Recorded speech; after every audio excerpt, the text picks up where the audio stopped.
Hello guys! Magandang hapon sa inyong lahat. On this your guys, Mabasagari channel, a faith healer o Zumatar. So ngayong hapon na to, tingnan natin sabihin sa inyo ng ating mga gabay. So this is a special gabay for the month of September 24 hanggang September 30 for the sign of Aquarius. Aquarius, welcome to my channel. Ano kayang messages, advices sa iyo ng ating angel spirit, ang ating mga hagilap? So guys, this reading is a general reading lamang, hindi lahat makaka-resonate. Kunin lamang po makaka-relate sa inyo and comment down below kung kaninong energy ang ating nasagot. And of course, don't forget to like and subscribe my channel and hit the bell for more videos update. Then of course, maraming salamat po sa mga walang sawang pagsuporta sa aking channel. Lalo-lalo na ang skip ng ads away, pagpalain kayo ng Diyos at may kapal, siksik, liglig, nag-uumapaw na biyayang manumbalik sa inyo. So let's see guys, what is the messages, advices sa iyo ng ating angel spirit for the sign of Aquarius. So let's see and watch this. Alamin natin ang kaganapan sa buhay mo, Aquarius. Angel Spirit, please give me information. Paano kung sabihin sa inyo ng ating mga baraha? So, there is something, the 5 of Wands. So, there is something complication or competitors or may mga bagay na nagbigay komplikasyon sa'yo. No, maaaring may mga kalaban, may mga kakompetensya kakalaban. No, may mga bagay nagtitrigger dito. No, maaaring may mga pinagchichismisan ka behind your back. And of course, there's a 5 of Pentacles, no? May mga bagay na nagbigay sa iyo ng komplikasyon kaya ka nakakaranas sa financial crisis, financial loss. No, yung kahirapan na yan, it's not ordinary. No, hindi siya normal. So, ibig sabihin dito, bakit? Paano nasabi? Dahil yung suliranin ay hindi na papatid. Talagang tuloy-tuloy. No? Kung ano-ano suliranin, kung ano-ano problema ang dumadapo sa'yo. May sakit sa ganito, kailangan bayaran ng ganito, kailangan palitan na ng ganito. May mga circumstances na iba-iba yung mga dumarating sa yung issue or problema. No? It regards about sa finances. And of course, there's something guys with the Queen of Swords. No? There's a clear the boundaries. Linisin mo yung nasa paligid mo. Alisin mo yung mga bagay na alam mong magbibigay komplikasyon sa'yo. Ngayon pa lang, dapat tanaw na tanaw mo na yung magiging sagot sa tanong mo o yung mga bagay na magbibigay liwanag sa'yo o mga bagay na tutuldok sa mga katanungan mo. No? At the same time, there's something, the Hermit card, the answer you need is here. So talaga binibigyan liwanag, linaw sa'yo na nandito na ang sagot sa tanong mo. Ibig sabihin na sa paligid mo lang, there's a something cycle. Nasa sitwasyon at eksena mo lang ang magiging sagot dyan, ang susi dyan. And there's an Empress card for rebirth, no? Disconnect from the world. No? Isa sa bagay dito ay mahalin na talaga mo yung sarili mo. Masyado ka rin inaabuso ng mga tao sa paligid mo. No? Napapabayaan mo yung sarili mo. There's a Seven of Swords. No? There's a cheating lying on you. Some of you guys, no, maraming tao talaga nagsisinungaling behind your back. Maraming sinisekreto. Maraming itinatago sa'yo. No? Especially guys, no, yung mga taong pinagkakatiwalaan mo, there's a betraying. No, there's a betrayal. Na talagang nagsisinungaling sila, talagang maraming sekreto na tinatago towards you. And there's a 5 of Wands to represent with the Knight of Swords. No, bibilis ang takbo ng sitwasyon. Ibig sabihin, unti-unti nang malalantad. No? Ano man yung bagay kababalagan sa likod nitong mga pangyayari sa buhay mo. No, may mga pagtuklas. No, parang malalaman mo na at talagang matutuldukan na. At malalaman mo na talaga ano man yung bagay na pinanggagalingan nito. No? Unti-unting liliwanag sa'yo, unti-unting masasagot ang mga katanungan mo kung saan ang gagaling tong komplikasyon na to. No? At the same time, there is a Queen of Wands. So there's something confident. Lakasan mo ang loob mo. Lakasan mo ang pakiramdam mo. No? Dahil matutuklasan, matutumbok mo na to. Alisin mo yung pag-aalilangan at takot mo dito. And there's an use of swords, mental clarity, and there's something clear the boundaries. So talagang may paglinis, no? May paglitaw ng katotohanan, no? May mga bagay na unti-unti mo na matutuklasan, and this is the Four of Pentacles. No? Proteksyonan mo at pangalagaan mo ano man yung bagay na meron ka, even your finances. No? Dahil sasagutin na lahat ng katanungan mo, kailangan pag-ingatan mo ano man yung bagay na malalaman mo. And there's a Sun card. Lahat ng bagay na to, there's something, a positive outcome. There's a purification. Lilinisin na naman yung bagay na maaring nasa paligid mo, nasa hanay mo, maaring may mga bagay na magliliwanag, no, sa'yo. And then, of course, there's an need of something moving forward. Makaka-move on ka na rin, no, sa kasinungalingan, katarayduran ka, kalokohan, impostor na mga tao na yan, no, unti-unti ka na makaka-get over dyan, na parang unti-unti ka na makakawala dyan. And of course, there's a Four of Cups, no, just reevaluate or analyze. Ngayon, pag-iisipang mabuti, no, hindi ka na magtitiwala ng lubos. No, at hindi ka na basta-basta magtitiwala sa mga taong nasa paligid mo. And of course, there's something that Six of Pentacles magtutuloy-tuloy na about sa finances. Ibig sabihin dito talaga makakaluwag-luwag ka na, no, parang ginugulo ka para mawala ka sa concentration. No, ngayon magtutuloy-tuloy na at gaganda na ang daloy ng iyong pagkakaperan. There's a Seven of Cups, there's a lot of opportunity coming in. At maraming oportunidad pang papasok dito sa buhay mo. And this is something the King of Pentacles, maging practical at secure ka lang sa kung naman yung bagay na meron ka. Na huwag ka masyado magtitiwala. Na binibigyan na ng kasagutan, ng iyong katanungan sa malalaman mo, huwag ka nagbibigay ng kahit anong impormasyon sa ibang tao. No? And because there's the Emperor, maging mature ka na at maging grounded ka na this time. Lilinisin, aalisin, ano man yung bagay na alam na hindi makakatulong sa'yo, no? At talagang aalisin yung toxin, no? Ano man yung bagay na yan na nagbibigay negatibo sa buhay mo, tatanggalin yan. And of course, there's something, the Queen of Cups, emotional intelligent. Pagdating sa emosyon, no, huwag ka masyado padadala ng tension, mabilis ka maawa. Kaya dito, parang inaabuso ka, no? Ginagamit nila to para, kumbaga, paikutin ka. No? Para nagpapaawa effect na there's a dramatically actress or actor na magaling magdrama at magpaikot. I think there's something about there's a mature women na maaaring magaling siya magdrama. No? Dramatically actress. And because there's a death card. No? There's an ending and a new beginning. So, dito rin matutumbok kung bakit namatay itong tao na to. No? Matutumbok at malalaman mo na kasi may taong gumambal at talagang gumawa sa kanya ng hindi maganda hanggang sa mamatay siya. No? And because there's a Nine of Pentacles, there's a blossoming abundance, no, maaaring lumago, lumakas lang yung mahanap buhay o negosyo. And of course, there's something, guys, with a Magician for manifestation. May mga bagay na unti-unti mo na manifest, unti-unti mo na makakamit, matutupad, at matatamo, ano man yung bagay na iyong ninanais, no, bibigyan liwanag to sa'yo. And there's an Ace of Pentacles with a big shot and big money coming in. Na may malaking opportunities, na malaking pera paparating, may malaking oportunidad na paparating sa buhay mo, no? Don't be missed. And there's something the Three of Swords, see, just being aware. No, talagang sinasabotahe ka behind your back, no? Talagang nakikita mo yung saksak sa likod na parang sinasabotahe ka, tinatraidor ka nang wala kang kamalay-malay. Now, there's a chariot ka with an action and movement. Kailangan mo na mag-take ng action and decision. No, mag-disconnect ka from the world. Huwag ka na magtitiwala sa minsan nang sinira ang iyong tiwala. No, so let's see what is additional messages with an English spirit. Pagdating tayo sa finances and career, love life at kalusugan. Let's watch this. Okay, we proceed tayo about sa finances and career, love life at kalusugan. So there is something the Hangman, no? You're feeling stuck. Kaya ngayon hindi ka maka-recover eh. Hindi ka pa maka-get over, hindi ka pa maka-move on.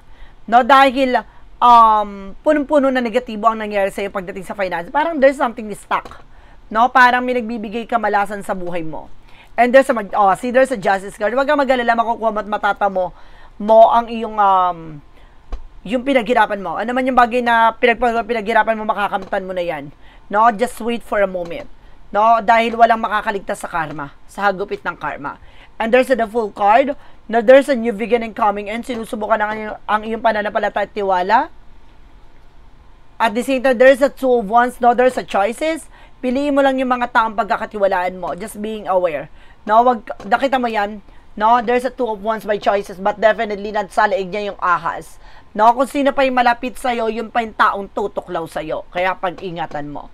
And there's a Six of Cups. I told you, there's something up, friend of yours, or either kamag-anak mo, or kamag-anak ng person mo, napakalapit nito sa inyo. Na maaring tinutuklaw ka na. And there's a Devil card. Na there's something evil plan. Na talagang sinisira niya, talagang kumbaga pinababagsak niya ang iyong negosyo hanap buhay. No?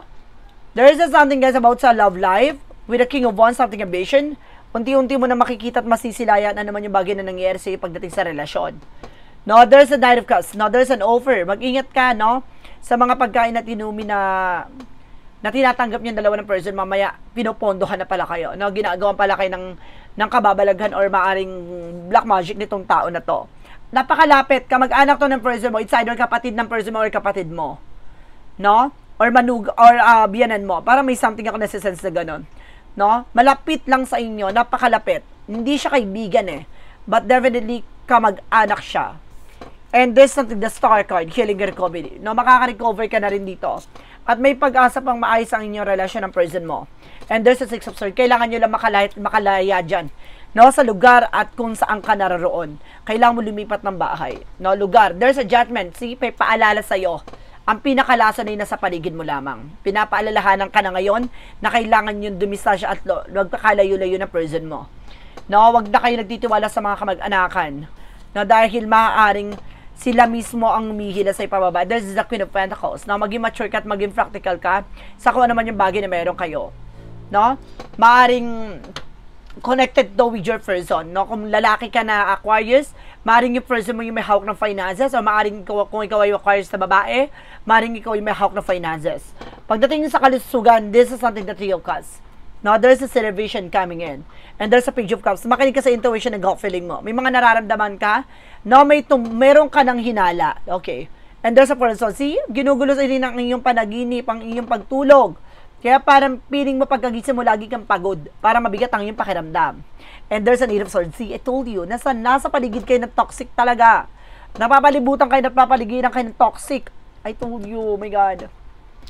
Then there's a 2 of Swords. Kailangan mo talaga mag-decision pero nahihirapan ka mag-decide. No? Dahil I feel something napakalapit nito. And there's a 2 of Wands. No? Ahas talaga, nakita mo yan? Dumadami na habang tumatagal, mas lalong lumalala ang mga senaryo, ang pangyayari. No? Ngayon pala agapan nyo na kasi parang inuunti-unti kayo nito. No? So let's see what is additional messages. No? Pagdating tayo sa Magic of Fire messages, advices, and requests. Pick a yes or no. So let's watch this. Okay, let's see. What is the Magic of Fire messages, advices for you?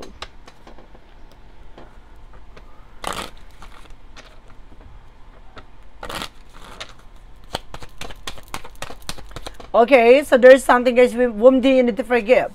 Ano yung mga bagay na kailangan mo ipagpatawad o pakawalan? No? Ayan yung bagay na nagbibigay blockages sa'yo. There's a birthday. Na maaaring may mga darating na birthday season. Na maaaring maging sagot sa tanong mo. And there's do some research. No? Maaaring may mga bagay na matutuklasan ka. O madidiscover, malalaman. What is the yin and yang oracle card? Okay, there's an spirit with assistant guidance. No, spirit guides. So, meron talagang gumagabay sa'yo ditong ancestor guides. Now, there's a freedom. Huwag ka mag-alala, makakalaya ka rin dyan sa bangungot na yan. And there's a union. No, meron talagang pagtutulungan dito. Maaaring magkakabalikan kayo ng person mo. Magkakaayos kayo. So, kailangan nyo lang talagang mag-take ng decision. Ano yung kailangan nyo pag-decisionan? For synchronicities, represent guys with a night vision. Ibig sabihin may hinala ka na talaga, no? May pangitain na. No, alam mo na kung sino tong tinutukoy dito, and there's an help. Kailangan mo pang hawakan to, kailangan mo paniwalaan to. And there's a spiritual guidance. See? Isa lang ang tinutumbok na baraka, kailangan mo ng albularyo or manggagamot, no? Spiritual guidance, nagagabay sa'yo. Natutulong sa'yo. Kailangan matumbok, matuklasan, at maputol tong ginawa sa inyong hindi maganda. No? There's a trouble. Some of you magkakaroon ka ng trouble dito. No, trouble. And there's a cheating and broken trust. Na meron talagang sinira ang yung tiwala. Na meron ditong niloko kayo. Niloko na kayo nitong tao na to sa pera. Siguro kaya kayo ginaganyan dahil hindi niya kayo mabudol ulit. No?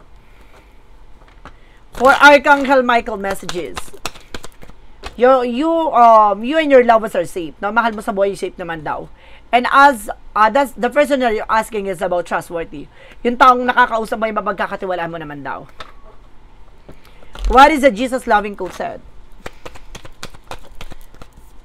And see, it's given the mystery of kingdom of God. So see, ibig sabihin nito, ipapakita sa iyo mga bagay na karapat-dapat sa iyo, at may mga misteryo kang ipagkakaloob sa iyo kung karapat-dapat ito sa iyo. So ibig sabihin marami ka pang bagay na lubos na malalaman at matutuklasan. And there is a past changes. No, bibilis ang takbo ng mga pagbabago sa buhay mo. And there is a closed door. No, may mga pinto ang magsasara. No, may mga bagay na hanggang dun na lamang. No, ibig sabihin may matatapos na sa eksena na to at bibilis ang takbo ng sitwasyon mo. Oh my God. Magmadali ka daw dahil kailangan ng tapusin to as soon as possible. And of course, there is a 14-14 for light up. So, parang ginigising ka na, focus on your needs, desires, and hobbies. Everything is more accessible with a light attitude. You will be blessed with a new opportunities, a new friend, or an addition to your family, good vibes, and speed up from the process. So, see? Kumbaga, unti-unti na magbabago sitwasyon, magkaroon ka ng respect at disiplina sa sarili mo, even your family. From shadow work of Vision what?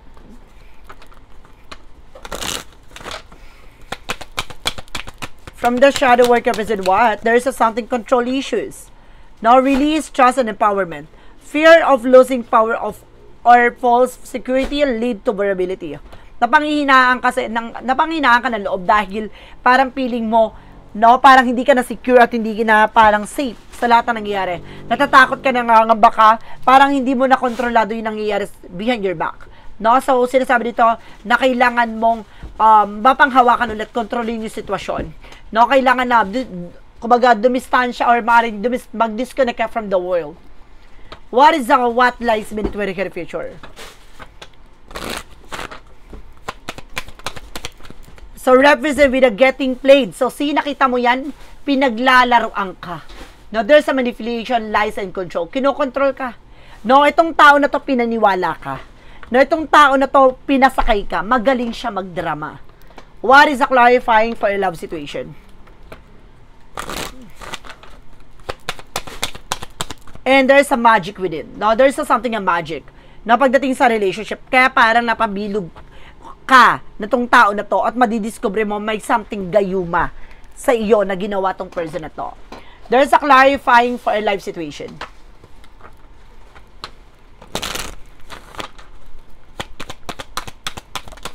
And there's a clear mind, mas liliwanag na yung utak mo. No, mas laklaro na sa lahat ng mga bagay pangyayari sa buhay mo. Kung bakit mo nararanasan to, bakit mo nararamdaman to, there's a purpose. No, at ngayon alam mo na. No? What is the path of the light? Represent what? A path of the light represent what? Represent with a confident. My trust in life is unwavering, guided by God and wisdom. Love my life, and choices are aligned with divine. Will I remain faithful to my inner guidance, knowing that everything unfold according to God's plans, and I am empowered by this deep faith, no? Dahil sa malalalim at pananampalataya mo, no, mas lalakas ang loob mo, no, na magagawa mo lahat ng bagay ito. At alam mo na sa likod nito ay kaagapay mo ang ating Panginoon. So, let's see what is a pick a card, yes or no. Alamin natin ang magiging sagot sa tanong mo. Let's watch this. Okay, we're back. So, nandito na tayo, guys, with a pick a card, yes or no. So, before anything else, guys, no, kung bago ka sa channel ko, pwede ka magtanong. Isang tanong, isang sagot, no? Isa lang ang magiging sagot sa tanong mo. Pipili ka within 1, 2, or 3. Dahil kapag nakapag-isip ka ng tanong at nakapili ka na ng number na magiging sagot sa tanong mo, please comment down below kung anong number na magiging sagot sa tanong mo. And of course, guys, maraming salamat po pala sa mga nag-share ng aking videos sa mga uri ng social media platforms. Maraming salamat po. At maraming salamat po pala sa mga solid subscribers and of course, solid followers natin dyan. At the same time, maraming salamat po sa mga bagong sumilip sa aking tahanan. So, and of course, sa mga bagong subscribers and followers natin dyan. And of course, sa mga silent viewers, maraming salamat po.